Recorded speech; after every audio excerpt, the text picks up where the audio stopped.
ঢাকা শহরের বিভিন্ন অঞ্চল থেকে উত্তর দক্ষিণ বিভিন্ন টোকাই বস্তির প্রমাণ থেকে নিয়ে আসছে। সাধারণ ঢাকা ইউনিভার্সিটির মতো প্রাচীন অক্সফোর্ড খ্যাত ইউনিভার্সিটির শিক্ষার্থীদেরকে মেধাবী শিক্ষার্থীদেরকে মারার জন্য। তো আপনি ঢাকা মেডিকেলে যদি যান, ঢাকা মেডিকেলে আপনি দেখবেন মিনিমাম হচ্ছে 200+ হচ্ছে গুরুতর অসুস্থ হয়ে ভর্তি হয়ে আছে। সো এইখান থেকে আবার হচ্ছে আমাদের ক্যাম্পাসে, আমাদের হলে, আমাদের বাসায় এসে আমাদেরকে আক্রমণ করতেছে। সো কারা একটা পরিচয়হীন এরকম সন্তানগুলো এসে আমাদেরকে আক্রমণ করে যাবে, আমরা সয়ে যাব, এটা তো সম্ভব না কখনোই। ছাত্রলীগের ভাড়া করা গন্ডা বাহিনী টোকায় এবং ওনারা ঢাকার বাইরে থেকে বাস নিয়ে আসছে আমাদের হামলা করার জন্য। প্রায় শতাধিক শিক্ষার্থী ডিএমসিতে ভর্তি আছে আহত হয়ে। এখন এদের প্রশাসন আমাদের কোনো গুরুত্বপূর্ণ ব্যবস্থা নিতেছে না। ডাবির প্রশাসন সব চুপ, বুঝতেছে না এরা আমাদের আমরা সকল নিরাপত্তাহীনতাতে ভুগতেছে। প্রায় 4 ঘন্টা ধরে ওনাদের আমরা ট্যাকেল করছে। পুলিশের কোনো ভূমিকাই ছিল না। আমরা বিকাল 4টা থেকে 7টা পর্যন্ত 1000 টাকার সাথে আমরা 300 জন ছেলে মেয়ে যুদ্ধ করতেছি। তাদের হাতে বুলেট ছিল, তারা অনবরত আমাদের দেশীয় অস্ত্র ছিল, এমনকি ককটেল ফাটাইছে। আমরা কি করবো? আমরা সবাই নিরীহ ছাত্র। বলছে যে আপনাদের এখান থেকে ককটেল বিস্ফোরণ করা হয়েছে। আমাদের ঢাকা বিশ্ববিদ্যালয়ের সাধারণ শিক্ষার্থী, আমাদের কাছে কোন রূপ অস্ত্র শস্ত্র এরকম কিছু নাই। ওরা সশস্ত্র গোষ্ঠী, ওরা আসছে ককটেল নিয়ে এই এলাকায় মানে বোমাবাজি করছে, ককটেল ফুটাইছে।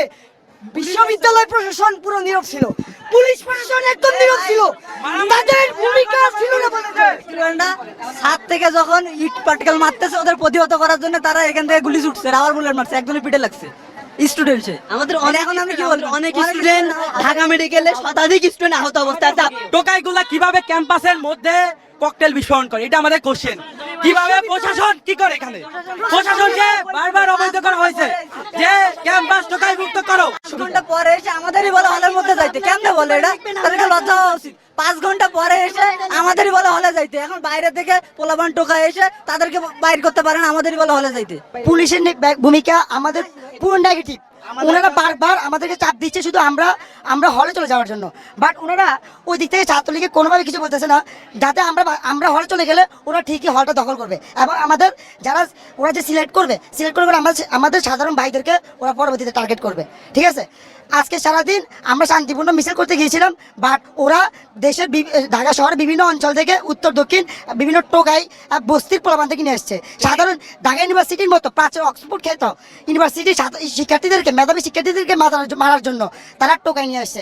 কি অবস্থা এখন দেখুন। আমাদের ক্যাম্পাসে নিরাপদ না, আমরা নিরাপদ একটা ক্যাম্পাস চাই। প্রথমত আমাদের কথা হচ্ছে আমরা নিরাপদ ক্যাম্পাস চাই। কি দেখছেন আপনি, কিভাবে আপনারা এই আন্দোলন? প্লিজ আমি আগে এখন একটা সমঝোতার চেষ্টা করতে